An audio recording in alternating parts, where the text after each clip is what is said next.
Namaste, Daji. Namaste, Vidya. How are you? I'm doing very well today. And you? I'm doing great. Thank you so much for asking. So, Daji, I just want to ask you one question. At a very young age, you were, drawn towards meditation and spirituality. So, can we know the reason why? Wow, that's a tough one. When you like something, there is no reason behind liking it. It just happens. Like many things you do in life, you fall in love with something. It just happens. There are no explanations for such things. So I was drawn very naturally towards this sort of things. My mother would say, when I was trying to do all these things, okay, it's not that you started now, you started long back when you started walking. That she would tell me that when your father would go to temple, you would pull his dhoti and make sure he takes you to temple. Until he lifts you up, you won't let him go. Yeah. So he said you started long back. So, and I don't think I can give you any explanation why. I do understand that. Yeah. So, can you please explain us what exactly is meditation and what, spiritually and mentally, and how will it affect anybody while doing meditation? In India, need not know why, what, how of meditation. Most people, they are aware of it, that there is meditation, a way to spirituality, see, how to look within. These methods are there. But to explore the method suitable to your oneself, it's difficult to find. Most people are meditating actually. You name a child to a teenager, to a lady or students or working in various environments. They're all meditating on something or the other. Businessman is meditating on money. Student is meditating on whatever subjects, education, right?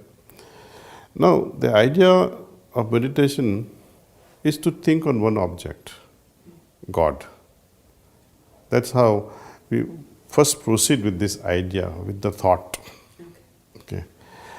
Now, this thought process must evolve it to the next level. Okay. Like when I'm using mantra, for example, I'm reciting Om Namah Shivaya, Om Namah Shivaya, Om Namah Shivaya, Om Namah. It goes on. It is like you phone somebody, let's say your friend or your mother. Mother, mother, mother. Even when she picks up the phone, you keep on saying mother, mother, mother, and you don't let her answer. So mantras to me are like that. Om Namah Shivaya, Om Namah Shivaya, Om Namah Shivaya, Om Namah Shivaya. God may be trying to communicate with you, but you don't give him a chance to reciprocate. Yeah. In true meditation, you start with avocation. You invoke the presence of deity or whatever, and you wait for that experience to surface on its own in your heart. So you may start with the thinking apparatus, okay, I'm thinking on presence of God. But next step should be, this thought must translate into experiencing or feeling the presence. So meditation allows you to move forward from thinking to feeling the presence of divinity within. Though the divinity is everywhere, but it is wiser to experience it in my heart. Now you may ask me another question perhaps that, how, where, which method should I adopt? Some people meditate on this forehead, some people on Swadhisthana, some on navel, some on heart. Some actually meditate on outside object. For example, this statue is there. People go on focusing their eyes on it, or some deepam. That's a part of yoga again. Correct. Now, but how to move next forward? Let us see, when the idea is to feel something, am I going to feel things with my forehead? Forehead prompts you to think. Yes. Can I feel the things with my navel, with my shoulders, with the candle or dipam in front? No. The only organ that prompts me to feel something is my heart. So we start with this idea of presence of divinity in my heart and try to feel the presence. Now, how to move next to the next stage? You see, from thinking to feeling is the first step. It's the biggest step one takes. For example, when you are worshipping a deity, okay, you have a murti, your father or mother or your grandmother may have told you, this is God. Remember, this is God. From childhood, you've been ingrained with this idea. Okay, you grow up a little bit more and then they inculcate you with this idea, God is everywhere. But then you start questioning, Mama, you told me He's only here. Then you start thinking, if God is everywhere, then what is the use of this? Okay, nevertheless, we still respect, we worship, we revere. But the mind is not happy with the answer. Nevertheless, we keep on doing the same thing out of respect, out of fear perhaps, out of temptation maybe. See? So whenever we have the end goal, because of this I am doing it, then there is a problem. See, our ancient sages, they have somehow invented various kinds of prayers. And 4 fundamental prayers are to fulfill 4 fundamental requirements. First requirement, depending upon who it is, you ask somebody, what is your requirement? Oh, I need a lot of money. Another person, oh, I need to have my kamas satisfied. Another person may say, my dharma has to be satisfied. Another fellow might say, I want to achieve moksha. So based on these fundamental 4 requirements, we have 4 paramarthas: artha, dharma, kama and moksha. Now, beautiful thing is when you have fulfillment of artha, you have a lot of money. The 3 things may elude you. You may not have fulfillment of your desires, you may not have dharma, you may not have moksha. Next step, suppose even if you are satisfied with dharma, righteousness, but you're a pauper, left without moksha, what are you going to do? Nothing.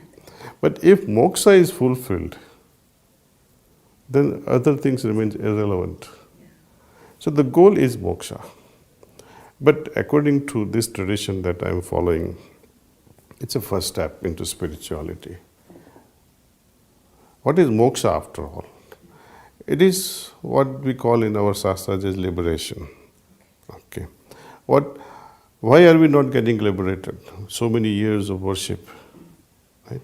It is nothing to do with death, but feeling that I am free from everything, I am detached from everything. Even the idea of freedom has to go away, otherwise you are trapped with the idea of freedom. To talk about attachment and detachment also, sometimes you might laugh, oh, he's so attached to his non-attachment. Yes. See, so tricky things develop out of all these things because of ignorance.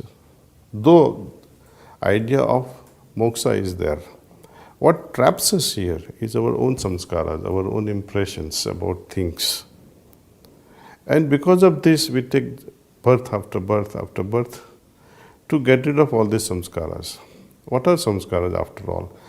I have a baggage that I carry from my past life. Punya samskars or papa samskars, whatever they are. In order to dissolve them, I take this birth. When I have no more samskaras, means no more seeds left for it to grow in my life, then it will end. Life would end. And then the soul without samskara, pure in itself, will merge in the ultimate. It will start its journey forward. Yes. But while we incarnate ourselves on earth with whatever samskars, so that we can undergo the bhoga of it, but in the process we make more and more of samskaras, and it's a never-ending cycle. Okay. Through a proper method of meditation, we are able to erase these samskaras. It's almost like erasing your pen drive and put some new programs in it. Something like that. Say. So meditation, though it is so widely understood and known in modern world, but its applications are much greater. Today you ask anybody, why meditate? Oh, I want to feel cool. I want to feel distressed. I want to remove the stress from my system. I want to feel relaxed. I want to, I want my depression to go away. I want to sleep better. I want to feel good. But these are all peripheral satisfactions, you see. The real thing is minimum liberation and go beyond. See? Okay. So, Daji, what exactly can we do to attain moksha? Meditating or what? Well, I wouldn't say attainment, because in a journey which is so infinite, attainment, it becomes a trap again, see. Suppose you, on your journey from Hyderabad to Delhi, for example, and you have attained, or let us say your destination is temporarily Secunderabad, or your station, your train is stuck there. So what are you going to do? It is like, though the station is there, though the spiritual condition of liberation is there, you are stuck. On an infinite journey, there is no destination. Destination always precedes you further and further and further and further. There is no end to it. Minimum should be liberation. Okay. So, what exactly do you actually tell us? What is heartfulness? How can we do meditation with heartfulness? How is it related? Well, we have termed this as heartfulness meditation because it is all about heart. There is no other way of putting it. See, it's all about heart. See, our Guruji has named it as Sahaj Marg meditation because it is so simple. Path is so simple. Heartfulness. Anything you do heartfully. You see, we start with meditation. Heartfully done meditation teaches us something. To do everything heartfully. You cook heartfully, you converse heartfully, you perform all your daily chores, daily activities heartfully. So this is how you are trained actually. You know, in Lord Krishna says, in Gita, yoga karmasu kausalam. Through yoga, all your activities should become or will become, kausalam means perfect. It will become skilled, your actions. Skillful actions. So when you are in a meditative state, you are no longer grouchy. You no longer are getting irritated for every little thing. If you are in a meditative state. So one should be actually meditating actively and actively participating in daily activities with meditative mind.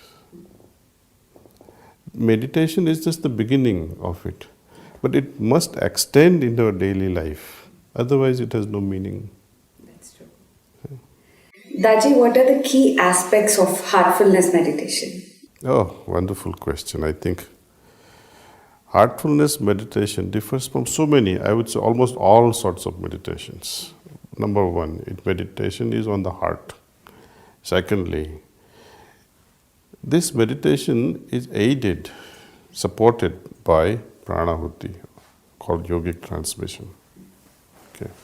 Thirdly, this meditation is also supported by cleaning process, we call, or fine-tuning yourself. And another next very important element is prayer. Okay. Now, let's begin with what is this pranahuti or yogic transmission offered in this system. Heartfulness meditation does not want you to believe in the system with blindfold. You must not believe just because your mother said so, or your friend said so. So you do it and say, "Oh, it's going to elevate me to the highest." No, you believe it only when you experience it. So. Or you feel something, like scientist does an experiment, he's in his laboratory. He goes through various conditions of experiments and then either proves it or disproves it. Likewise, when we meditate with this system of meditation with yogic transmission. Now, let us talk about, before we understand transmission, let's talk about placebo. Okay, how are these medications, drugs, are researched in the laboratory? Okay, first they experiment with placebo. If placebo effect is 50% and the effect of new drug is also 50%, that means drug is not effective. Yes.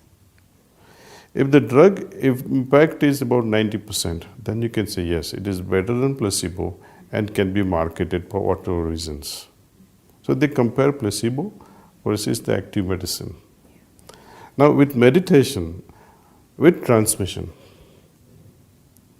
and meditation without transmission. Meditation without transmission is like meditation done with placebo effect. And with this transmission, it is like with the active medical ingredient. So now, when we offer this system to newcomers, okay, you meditate, we'll give you the method. It is like placebo, but we will not transmit to you. You sit for 15 minutes, 20 minutes. Or if you don't want to waste your time with this empty meditation, recollect one of your best experiences that you ever had in your life, to whatever system. Or no system. You try it, close your eyes and try to feel something. Write it down. Now meditate with this, through this meditation practice method with transmission and see the difference. Okay. Now what is this yogic transmission? If I have to answer it briefly, it is a spiritual food, just as we have nutrition. We have balanced diet, vitamin, minerals, etc. for the body. Okay. For mental enrichment, we educate ourselves. Okay. What about spiritual enrichment? What would feed the soul? We have known how to feed the body. We have known how to feed the mind. How are you going to feed the soul? This transmission does that job. See. Transmission enriches our soul. So when it is in that enrichment is there, just as we have taken a nice meal after a good fast, you feel that yes, you are content. Likewise, when soul is satisfied with transmission, soul will shower you with so much of grace and peace and samadhi-like state. It will be unparalleled. When you feel this, then you can say, yes, I am the scientist who was experimenting on my heart, and my experience will only tell me it is right or wrong. You are the judge. You see? So I like to say that don't trust the system because somebody says so, but follow this meditation like a scientist would and prove it to yourself beyond any doubts that yes, it can do so. So this is what we are offering in a bold way, in a courageous way to all the young minds, old minds. All are welcome to try it out in the laboratory of their own heart. Okay. Now, second extraordinary feature I told you about is cleaning, fine-tuning yourself. Now, what is this cleaning? Suppose I go to a theater, watch a movie. I come up with some sort of impression. Whether I enjoy it so much, I keep laughing, remembering the characters. Or another character I remember and feel like crying. You see, these are the impressions I carry. I'm not part of this whole scenario, but story has impacted me so much. It forms an impression in my mind. On the way, when I see, for example, in a garden, a rose flower, I look at it, oh, it's a beautiful rose flower. Second day when I'm passing through the same garden, it's even better looking today. I try to hold it now. Third day, I want to hold it in my hand and smell it. See how it continues. Fourth day, you might be tempted, pluck it and take it home. See how this is how first impression goes on marching and make us do so many things. Or take, for example, another person, for example, a doctor making rounds in the hospital, going up patients after patients after patients. Suddenly he finds one person, looking apparently healthy but complaining, I'm not feeling well, doctor, I have this problem, why don't you check me? My heart is pumping so hard. The doctor says, you look good, I'll come to you later. And by the time he comes, patient is dead. So what would go through the doctor's mind at that time? So I had the opportunity. He was calling me, I need your help, and yet I avoided. So not only the actions makes you form the impressions in your mind, but many a time your inactions that forms a horrible impression in your heart. I often remember exam times, and so many of my friends, they say, Kamlesh bhai, last night I had a dream, and dream was I'm going to exams, but I forgot the pencils, or I forgot the pens, and then I had to go back home picking it up, but by the time the examination hall was closed. Things like that, see, they haunt us. The impressions clouds us. About a person, for example, your mother shouted at you. And when you come back home, you are entering with the same mind frame, oh, mother may be still angry today. But she may not be. It was your morning impression. See, likewise, many other people say, oh, he's driving Mercedes, for example. Not necessarily he's the owner of it. When we remove these impressions and see the things directly without the help of these impressions, we are able to judge things better with total clarity. So we have to get rid of these impressions little by little, because only because of these impressions we are not able to decide things in an unbiased way. When you have impression about something, that will make you judge according to the previous impression. When you want to judge a person or a situation, let there be a fresh perspective. So through cleaning, we are able to remove all these impressions. Often there is a moment, there can be so many moments in lives, in our life, where we formed very, very deep impression. And often these deep impressions are arising out of guilt. What is the chain reaction? How they form? Have you seen, you analyze yourself from morning to evening.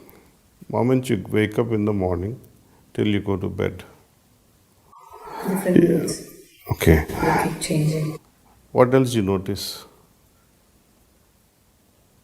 We see so many things. Your mood keeps on changing. It won't be the same. What next? Suppose you had a toothpaste. Somebody changed the toothpaste. Your maid changed the toothpaste. Or instead of Colgate, put something else. Or something looking like Colgate, and you say it was Palmolive shaving gel. Okay. So what happens then? Your response would be either, oh, I feel so disgusted with this thing, you dislike it. Or instead of Colgate, they put something even better perhaps. Oh, I like this. Okay. This is about things we do. Many times we are in the bus or in a flight, and you are seated in front row perhaps, and keep on seeing each passenger passing. What goes through your mind? Oh, he's good, he's not good, she's not good. Judge. We react with likes and dislikes. Our constant preoccupation is with likes and dislikes, and accordingly we form impression about objects and people and so many things. We are the garbage collectors, and we preserve it in our heart so carefully. We become the garbage dump of all these impressions. It is better to remain afresh. Why collect all this, keep it unnecessarily? It's unnecessary load. Suppose if you like something, okay, I'm watching, this is flat screen TV.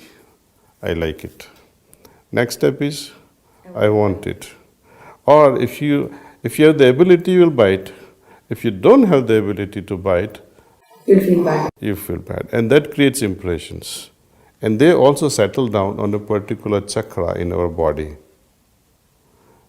Okay. You look at somebody, oh, he's a great guy. Or a man, oh, she's cool.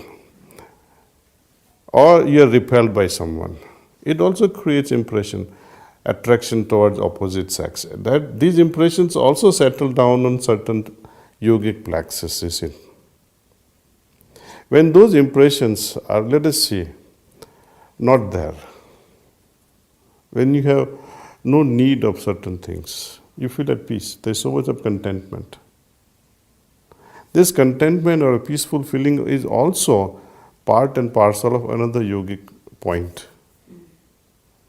When this contentment is not there and you are always kind of in a dissatisfied way, oh, my desires are not fulfilled or this is not fulfilled, you become angry. Those anger type of feelings also settles on some yogic plexus. When person he remains all the time in this krodha or anger, then what happens? It affects the next yogic chakra, makes you so fearful about things. And a person under fear loses discrimination.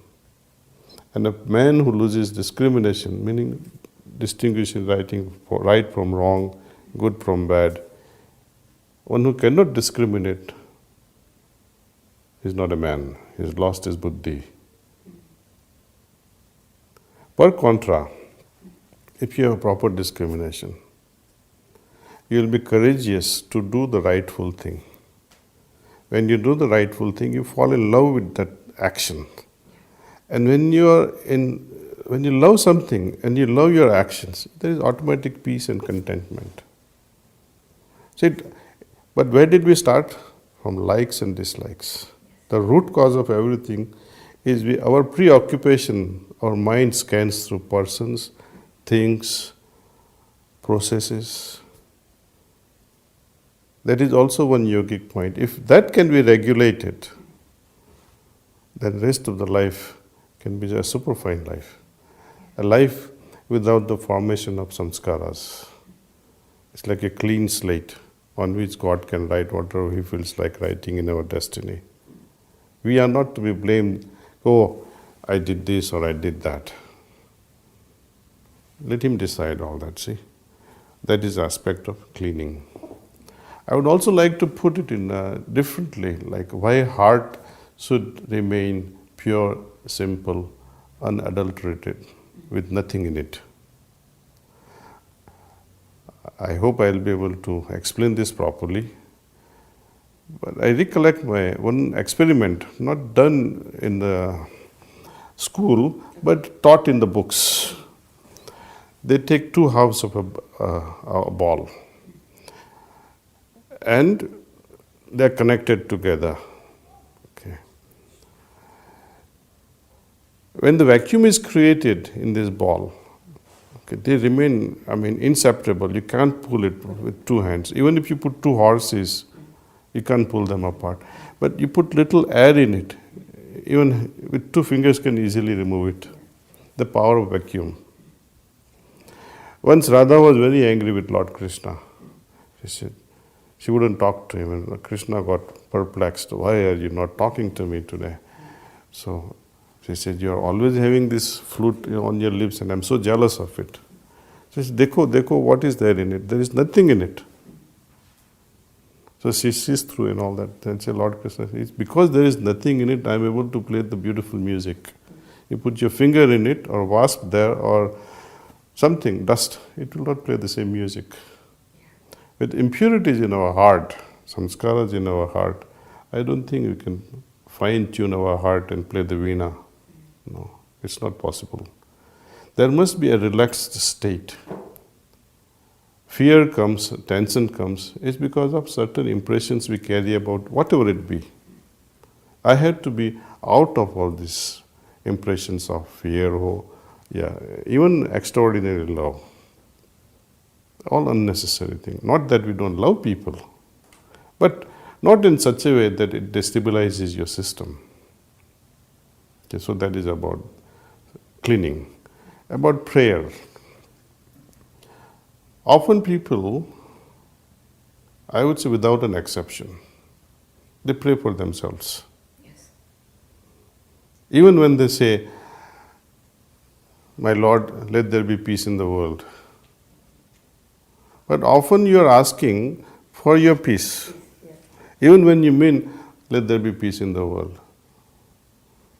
Because your is directly or indirectly is related with the world. But then when we are expecting peace inside, though we offered a prayer for the world. So it's a psychological twist. When we say we like to achieve the highest state, when we're praying on behalf of the family or the state or the whole universe, but then too, mind is preoccupied with my progress, my growth. Words also fail. Even when we say we mean to say later on I. Somehow there is a psychological twist. So the prayer we offered is also quite unique. But we will take up this aspect of prayer much later when the whole thing is ready for accepting this practice and how to offer the prayers to God so that this transmission can flow automatically. Okay. So these are I would say briefly, these few characteristics that defines what heartfulness meditation is all about. Yeah, that's wonderful, Daji. Thank you, madam.